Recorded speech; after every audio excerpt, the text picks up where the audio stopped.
짜짜무님 질문을 해주셨네요. 3살 됐고요. 3살인데 이제 반려기간이 3년 가까이네요. 제가 수술하느라 3일간 못 보고 열흘간 떨어져 있었으며 밤에 1시간가량 아빠와 함께 산책하거나 앉아서 같이 지내고 그 뒤엔 회복하느라 친정집에서 2주 정도 저와 함께 지냈습니다. 그동안 산책이면 뭐며 제가 케어 못했고 친정엄마가 해주고요. 그 이후로 분리불안이 너무 심하고 요구성 지중도 심해졌어요.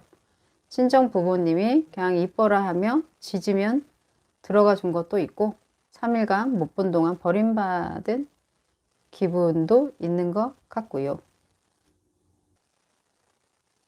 이런 경우는 아마 부모님도 요구적인 수용을 많이 해주셨기 때문에 그 짧은 시간 동안에 충분히 학습을 하고 그 영향이 있을 수도 있겠죠. 근데 그냥 단순하게 떨어져 있고 나서 분리불안이 심해졌다라고 단정 짓기가 참 어려운 게요.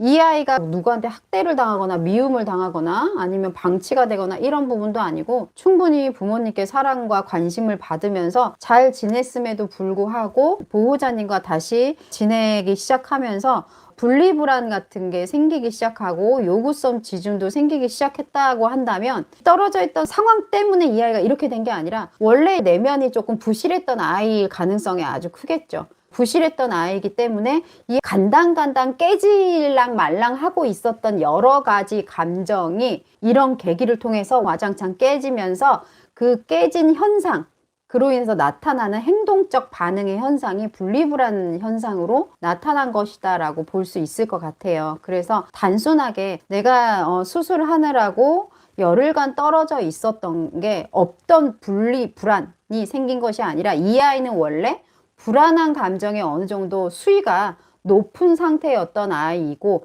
이런 아이들의 특징을 우리가 본다면 겁이 많거나 아니면 외부 소음의 짖음이라든가 내면이 조금 많이 부실해서 이러지 않았을까. 정확하게 제가 진단을 내리려면 짜짜무님의 아기에 대해서 전반적인 성장 과정과 더 디테일한 정보들이 조금 필요하긴 하지만 제 추측에는 그렇습니다. 열을 떨어져 있었기 때문에 없던 불안 증세가 나오는 게 아니라 원래 불안한 마음이 다른 아이들보다 한계치의 정도가 없기 때문에 이 상황을 겪고 나서 불안 증세가 심해졌다 이렇게 볼 수가 있겠죠.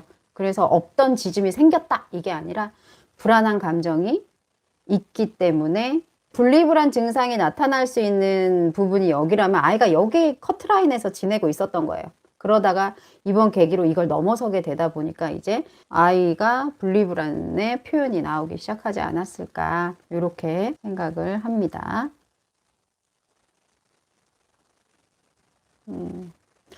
형제도 이렇게 분리불안이 있다. 태생적인 부분이 이렇게 했기 때문에 이 동배 아이들이 똑같이 다 분리불안이 있을 것이다가 아니라 아이들의 내면이 다 부실하기 때문에 현상적으로 나타날 수 있는 행동 범주가 정해져 있어요. 짖음이라든가 분리불안이라든가 집안을 초토화 만든다던가 이런 식으로 아이들이 불안한 감정을 표현할 수 있는 행동의 범주가 좁잖아요. 그러다 보니까 공통적인 것들이 많이 생기는 것이죠.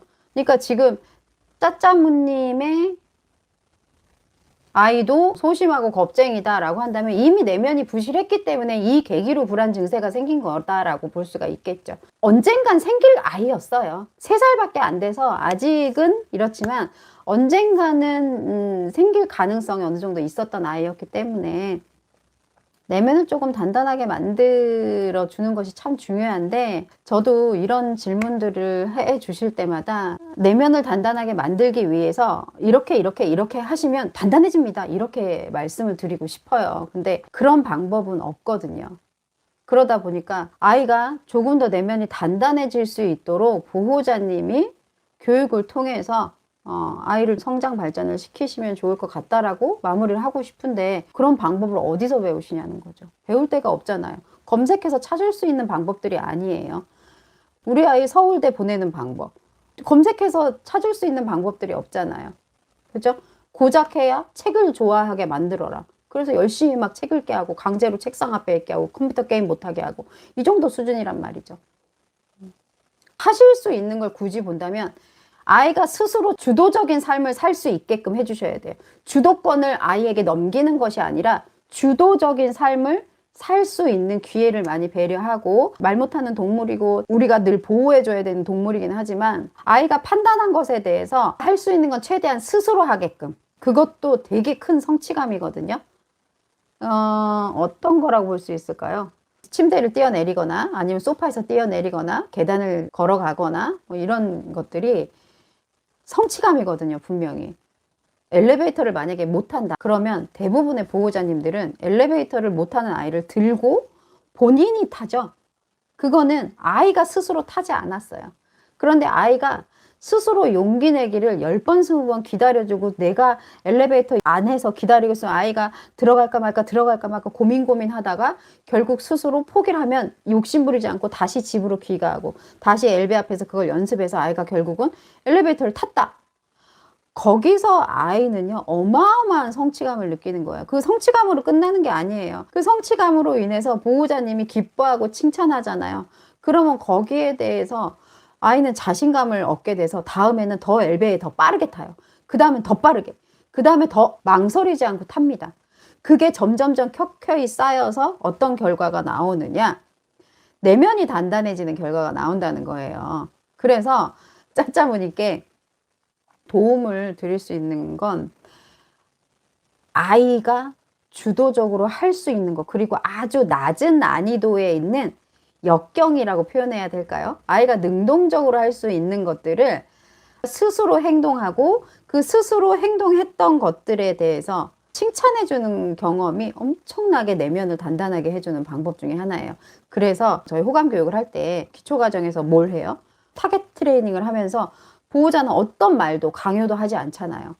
내가 무엇을 원하는지 너 스스로 생각해서 판단해서 능동적으로 행동해봐. 이걸 하고 기다리고 있는 거잖아요.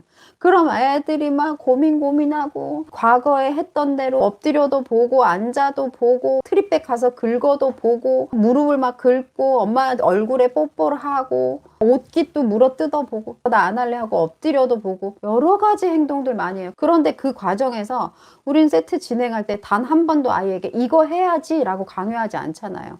하기 싫으니 그럼 간도. 네가 하기 싫으면 나도 하기 싫어.